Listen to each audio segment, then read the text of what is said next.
Good evening, ladies and gentlemen, and welcome along to SimRacingOnline, the home of virtual motorsport. You join us at a rather iconic racetrack out in the Californian deserts with scorching heat. Not actually that bad today, only a mere 29 degrees Celsius, you can see in the top right there.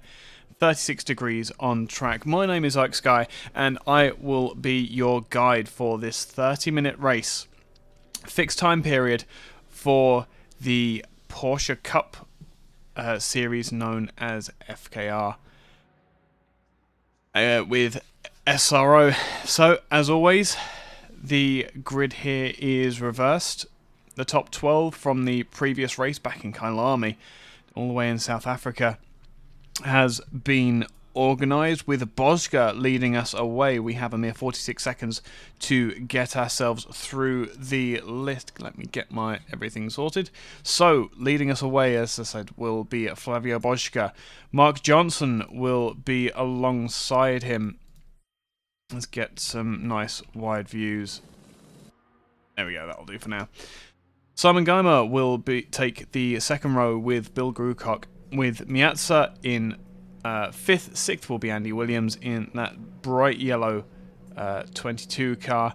Santini will start 7th, 8th will be Pintus. Vatanen will start 9th, 10th will be Mierten, 11th will be Mutram, and 12th will be Talviti. So that is your reverse grid sorted. Lorenzo Galuzzi will start 13th. Oh, I think that's just about... There we go.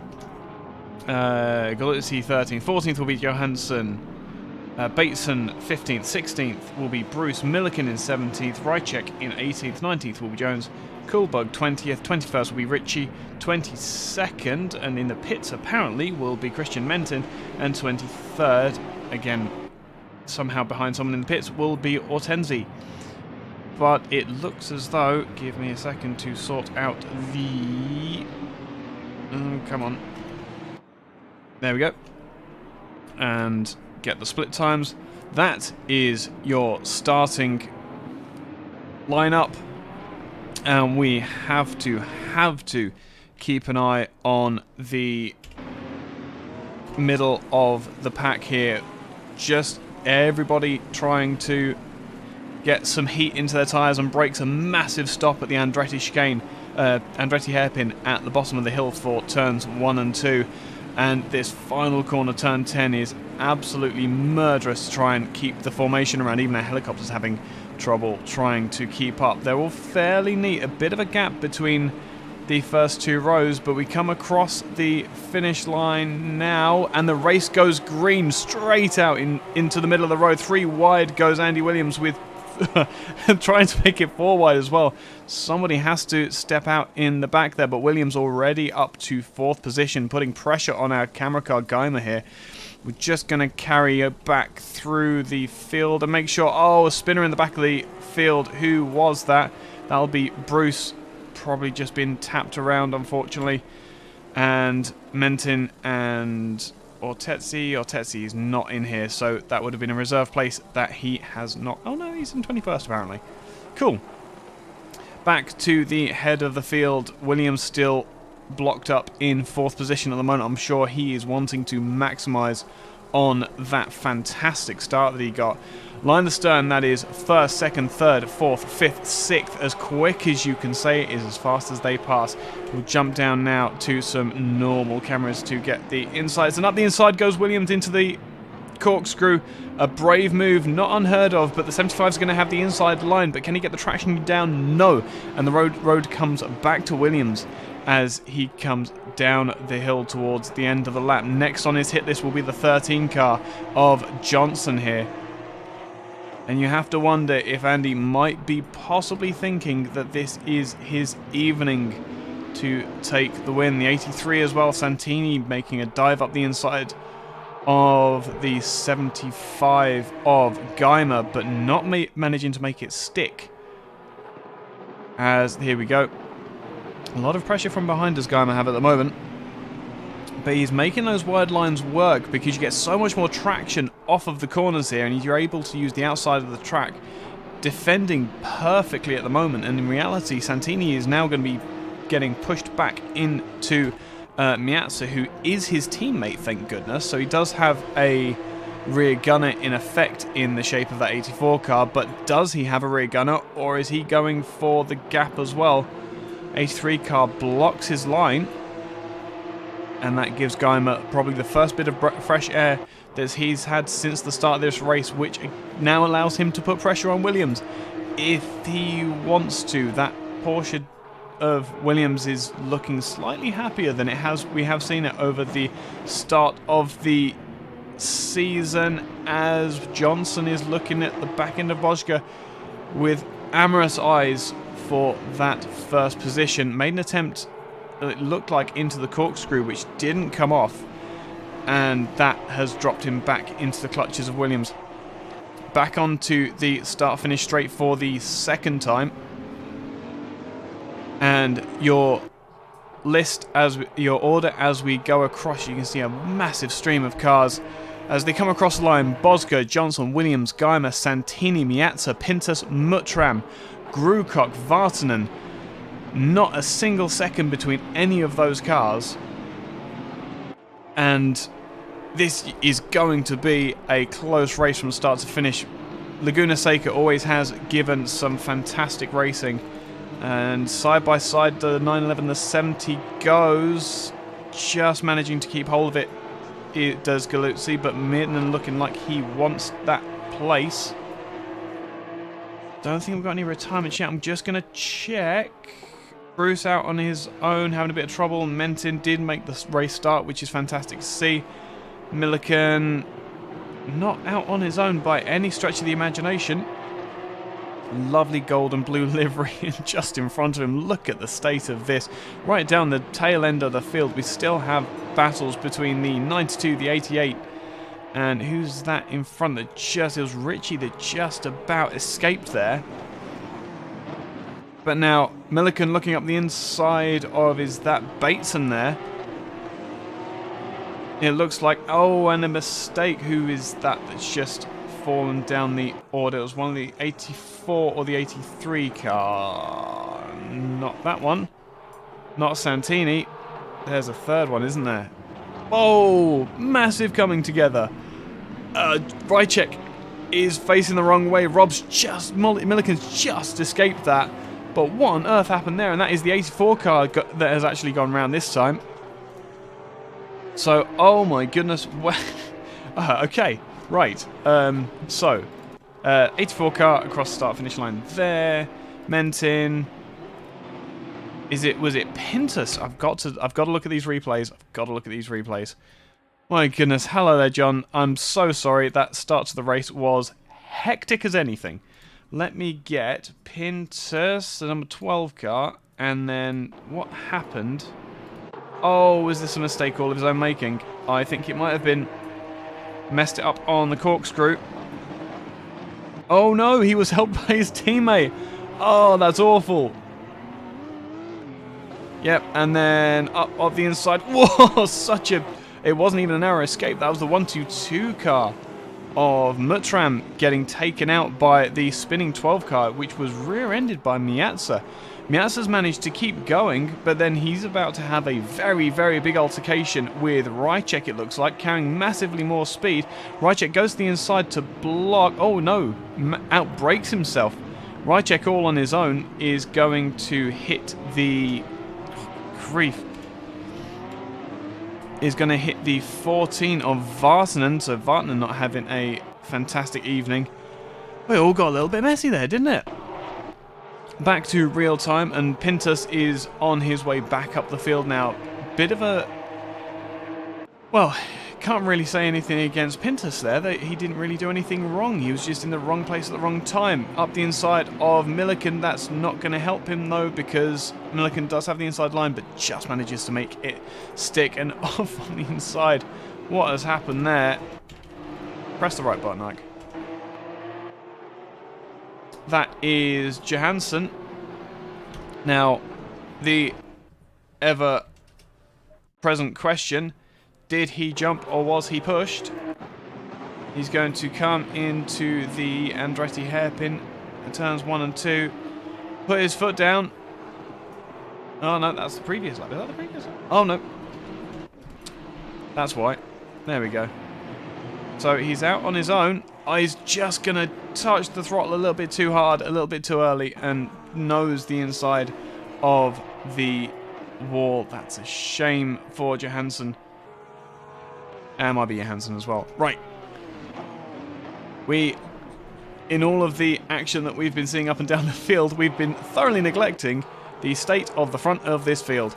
Right, so Johnson leads across the line once again with Geimer still very hot on his tail. Bosca is a mere 8/10 behind across the line. And that's going to close up as they go around the lap. Or is it as he runs wide? Maybe the front end of that 911 Cup car is not behaving quite as well as he would like. Santini is eyeing up an opportunity here.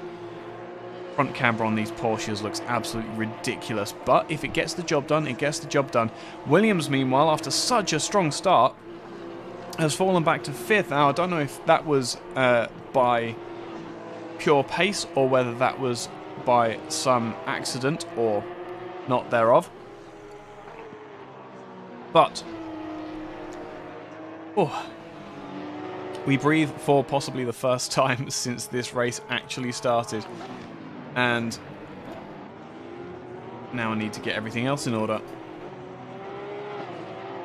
So, as for the rest of the field here, we do finally have some gaps forming. So, Muttram here running in some nice clear air despite the altercation that he's had earlier in the race. Probably not where he'd want to be, but again, what we have to be considering here is the reverse grid. The top 12 get reversed. So at the moment, that 92 car of Kuhlberg is looking quite hot for the pole position next time out in round 4, which is, give me half a second to get caught up.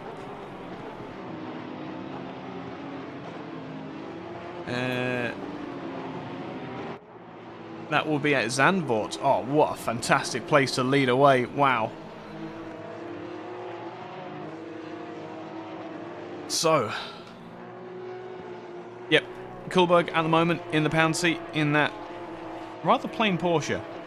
We'll have to have a word with Arto, see if he can get something sorted for next time out. But up the top of the hill and down into the corkscrew, the 83 of Santini's staring at the back of Geimer. Let's jump on board very quickly for a moment and get a driver's eye view. I'm English, so we drive on the right, so this is driver's eye. As that 75 is not quite hitting the apexes as well as Santini might feel as though he can. A big freeze up as he goes to go around the outside. We'll switch to the external camera, go nice and high, and 75 successfully blocks up the inside for the time being. But you have to wonder whether it's only a matter of time. And it is only a matter of time. We've just had 10 minutes elapsed in this race. And meanwhile behind... Oh, who's jumped into the pits? Someone has dropped. Miazza 84's in the pits getting damage repaired. I would assume Bruce has retired, unfortunately. Which means Milliken is carrying damage, but he's doing fine. So he's obviously not escaped entirely scot-free in all of those altercations. Was it Rychek? Rychek spinning! How awry is that Porsche? He's going to drive into the pits, get on the speed limiter, and just how tight this pit entry is. You cannot afford to get it wrong, because you're either going to get a speeding penalty, or you're going to get, as we come up to the exit of the corkscrew, the 83 looks like it might have an opportunity up the inside. Not through turn 10, it's not going to happen. But maybe into the hairpin. The 75's not blocking, so Geimer's obviously happy with the gap that he had there, and rightly so. No attempts made from Santini for the time being. And this is what you get with these fixed class races. The drivers way up the inside. What a brave move from the 83. But is he going to be able to make it stick? No, the 75 gets back up the inside and takes the place. Just took a little bit too much speed, and all the while that these two are fighting, Johnson's at the out front going, yep, absolutely fine by me, boys. You fight away. You do whatever you want. I'll just take this lead and run with it.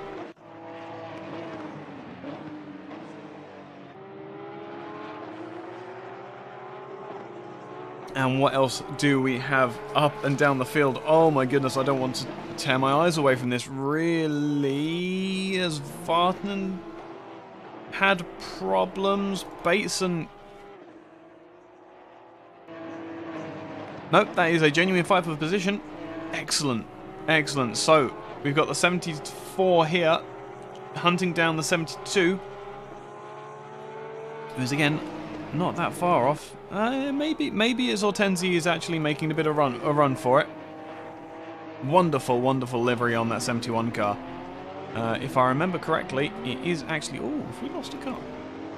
No, we haven't. Oh my goodness, there's a few cars carrying that Spa livery. It's fantastic. If you actually look at the intricacies of that We Are Racing Porsches, these ones, the WR24, actually has the outline of Spa around the livery. Absolutely fantastic to see. Brilliant, brilliant livery. Very tasteful. I can only aspire to be as artistic as that. The 83 takes a look up the inside again. I don't think that was necessarily a look for position, but Santini's just trying to get up in Geimer's wing mirrors at this point. Try and put him off, get him to miss a braking point and force the pass, force the issue maybe up into turn 5. No! God, that 75 is not looking the most planted car in the world, but he's planted enough to be able to keep the 83 behind. Up the hill towards the corkscrew, however, is a different matter. 83's got a slight advantage. Had to get on the brakes earlier to try and avoid the collision, though. I wonder what Santini's up to, what he's thinking, because there must be some method to his madness there. We've seen some fantastic passes by Matteo around the various tracks that we've been through. Runs out wide again. This time he's looking up the inside. No, not going to happen this time around. And take the slightly wider TV angle. Looks so much better. And across the line they come. Once again, the gap, 0.2 of a second. Meanwhile, Pintus looks as though he's made it past. He has made it past Merton, so that's happened somewhat recently. Brilliant move by the 12 to get past the 911, which is a brilliant car. Beautiful livery again. We've just got to, unfortunately, we've got to do things like this too. He's behind and up the inside. No, outside. Narrows the entry point for the 911. And with the excess speed, the pass is already made before they come into turn. Oh, no, not quite. Good grief, that 911 car has fantastic straight line speed. I don't think the 12 was expecting the 911 to be there, but forced the issue through turn 11, and the pass was made. Clean, forceful, exactly what we want from our SRO drivers. And now he has some clear air and a mere 3 seconds to pull up to the back of the 22 car of Williams, who is very much out on his own now. A lot of clear air around him. Santini and Geimer have kind of disappeared up off the road, and Geimer's still keeping Santini behind. Absolutely astounding. And now that they've stopped fighting, let's have a very quick look on board from the 75 car, and that 13 is looking a lot bigger than it was a few minutes ago. Maybe Santini has worked out that he's possibly on for a second or a first rather than a third here. Oh, no. Just as I say it. A dive up the inside from Santini. Wonderful piece of driving there. Incisive driving from the 83, as we've only come to expect. But now, can Geimer hold on to the coattails of the 83 and secure himself that second spot? And 12th position next time out. Good grief, could you imagine taking home a win and then saying, congratulations, now past 11 other cars to make your way to your next win. I don't think I could imagine that. That would be heartbreaking. Just let me finish 5th all the time. 6th, sorry. And we've got teammates again. No, that's just the brown giving itself away. The 92 of Kohlberg. He's made up a few places by the looks of it. Because I see Vartan. What is going on there? Right, so the 12 is... Hang on. Right, so that's Bosger. Bosger's got an awful exit from the kink. At turn 6, I think that is. And through the corkscrew has lost places to Galuzzi in a very less than new number 70 car. Jones and possibly even Pintus in that number 12 car. Pintus putting heavy pressure on Kohlberg here. But the 92 goes to block. That's absolutely right within his rights to do. He's going to stick to the inside, but the 12's going to try and go even tighter. 92 sticks right to the inside, nails his braking point, runs a little bit wide, but is entirely within his right to come back into the apex through turn 2. 12 can do nothing about it, has to abandon, but turn 3 is where the game begins. We're going to see them come around the corner side by side. The 92 manages to fend him off. Fantastic driving from Kohlberg here to fend off the interests of that Virtual Drivers Alliance car.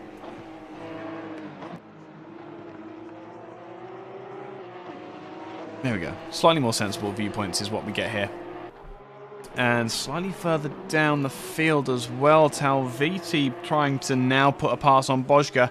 Bosger, a lap ago, looked to make a mistake, went very out. So he seems to go very wide through that turn 6 kink.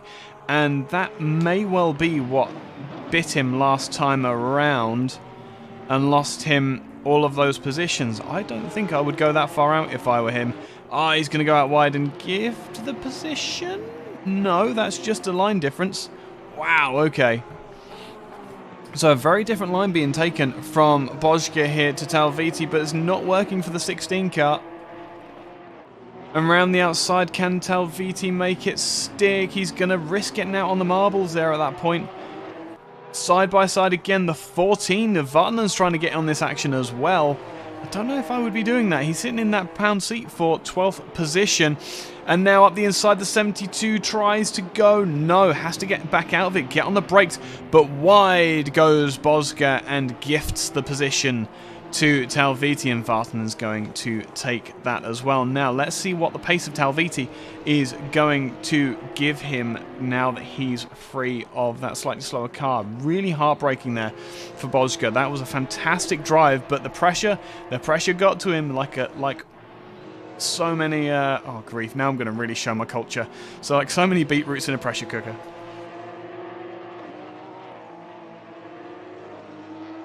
Which is the only way to have beetroot. Pickled beetroot is just wrong. Anyway, back to the action on track. And Mark Jones still... I can't believe that they don't get corner cut penalties for going that far up the inside through the corkscrew. I know what I would be doing if I was a live steward. But I'm not. I just talk about them.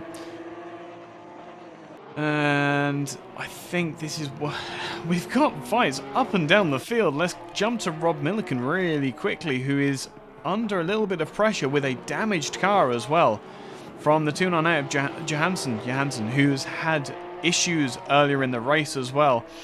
We'll have to see if he's going to fight it or not. It looks like the 56 car is just trying to get around. May well be carrying quite a bit of damage. Let's see if we can get the camera on him to see how his steering looks. So through the corkscrew here, a lot of lock's going to be going on through there, and now down through turn 9. Hold it to the lock stops and hope that the car is actually going to stick. The steering wheel still looks quite straight, but he's getting a lot of understeer from the front end of that Porsche. Really unfortunate for Milliken here. Oh, and a spin. That's a little bit too early. Maybe getting out onto the marbles, and a beautiful donut left in the Californian tarmac for... Oh, it's asphalt in America, isn't it? It's asphalt. Yeah. Meanwhile, coming through the corkscrew and turn 9, the 88 of Jones and Galuzzi have swapped places. That number 70 car, which again, kind of happy to see that livery Porsche making its way up the field. Let's have a very quick look and see where that took place. Oh, it's going to be... Let's have a look from here. You can see there's an ever so slight speed difference already. 70 is looking up the inside and up the 80. The 88 is going to brake really, really late. Miss that little hook on the inside that you have to get through turn 6. And that is all she wrote. 70's alongside, and at this point he has the inside. The 88 just the only hope that he's got, that he's going to outbrake himself. But no, the 70 had it all under control there. Absolutely brilliant driving and opportunism from the 70 car to maximize a mistake. I can't believe we're under 10 minutes to go, and somehow Santini has taken the lead. I thought it wasn't going to be very long for this world, but Johnson still holding on in third. Quite a bit of air around him now. So he is looking good for a podium for sure, which would be a fantastic boon to his championship hopes. As Johnson at the moment is sitting in 9th or 3rd place, with his nearest rival being Miettinen down in 5th, would be excellent for securing that 9th place. And Miazza, heck, Miazza, where is Miazza tonight? Miazza all the way down in 22nd. He's not going to be scoring points tonight, so this may even gift him 8th position. Oh, it absolutely will gift him 8th position. Good grief. Level on points at the moment of 42. That could push him way up from his current standings. Fantastic showing for Johnson. Again, this reverse grid gifting us fantastic races and a lot of competition for the drivers that are outright fast but maybe aren't as quick to overtake.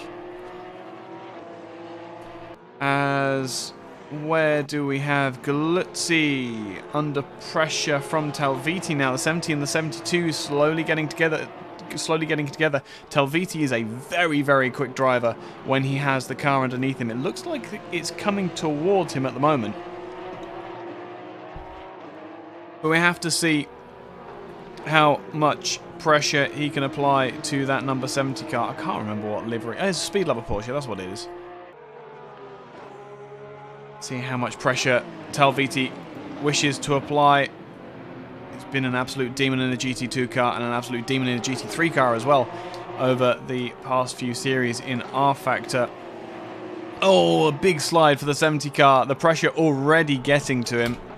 But here's a question as well. Up the inside goes the 72. That's the 14 car. Again, Vartnen is going to get himself gifted into another position as well. If he can just make this stick. The 70 car goes very, very slowly up the inside. But the 14 cuts to the inside. They're going to go 2-3 abreast across the line. Is this wise, guys? 4 minutes remaining. Do you really want to be throwing that away? The 14 is twitching about, trying to avoid contact. They will remain as they are for the time being. A lockup from the 14 just off camera. The joys of having an ultra wide is I get to see things like that.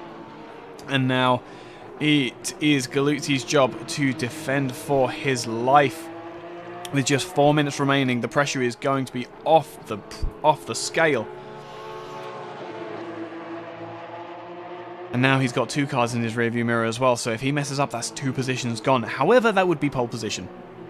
You know, silver linings and all that. Currently, he's going to be starting 3rd out at Zandvoort in the Netherlands, but if he does lose these 2 positions, then there is quite a bit of air behind to poor Muttram in 12th in the 1-2-2.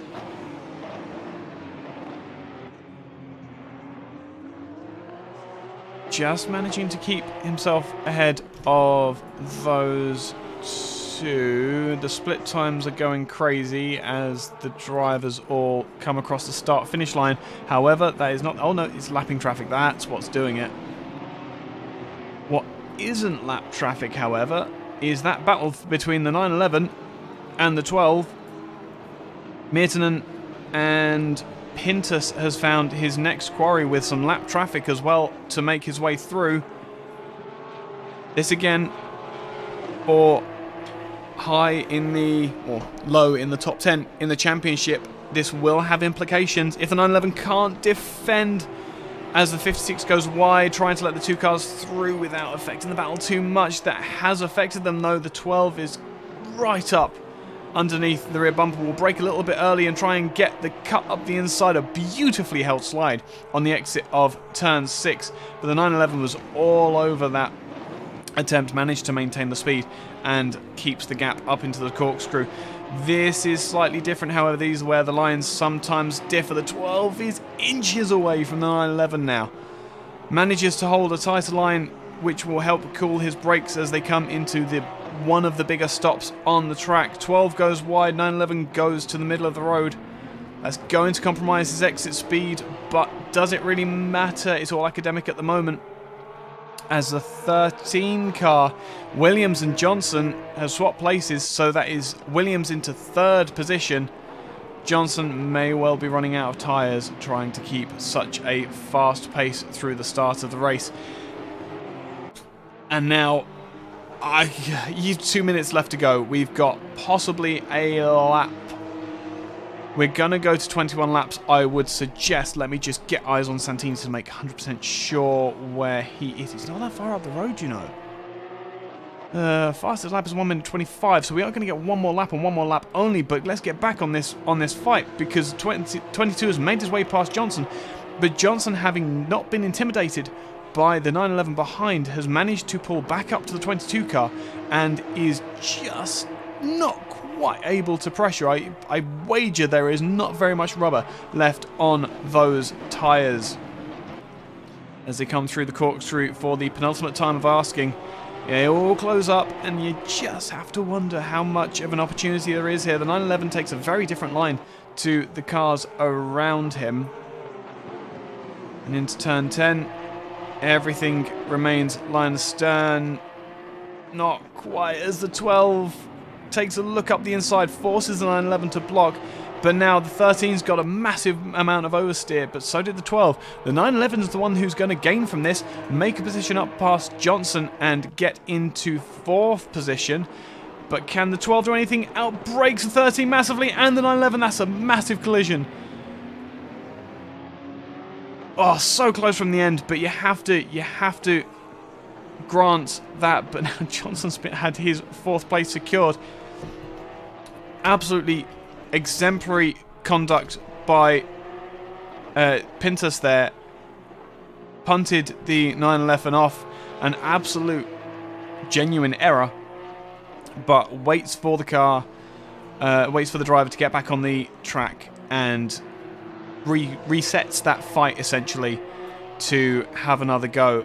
Yes, they're both now carrying damage, but they are both carrying damage. Where is Santini on the track? He's just come out of the corkscrew, and a well-fought battle from low down in the top 10 for that Virtual Drivers Alliance car will come through turn 10 for the last time into the hairpin at turn 11. Absolutely unpressured.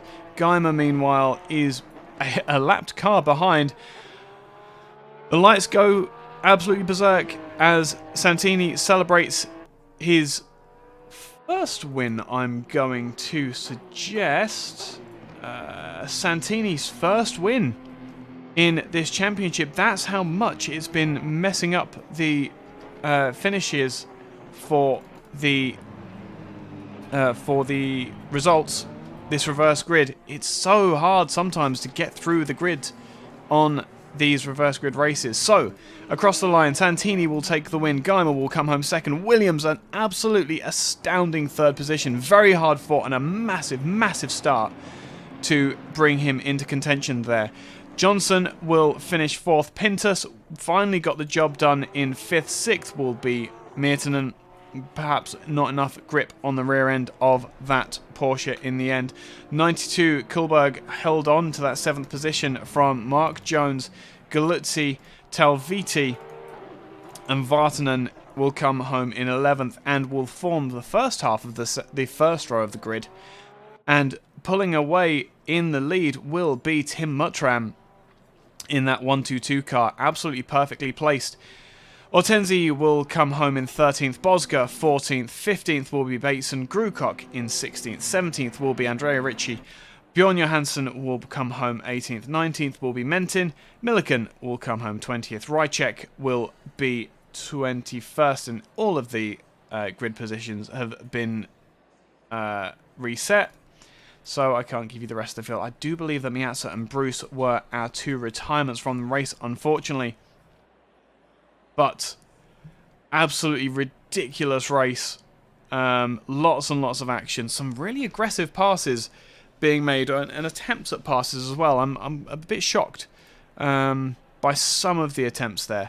But again, some brilliant racing, some very indignant drivers. Some very indignant drivers in chat at the moment, but no one's come for an interview yet, but you never know, we might be able to convince them to do so sometime soon. That would be nice.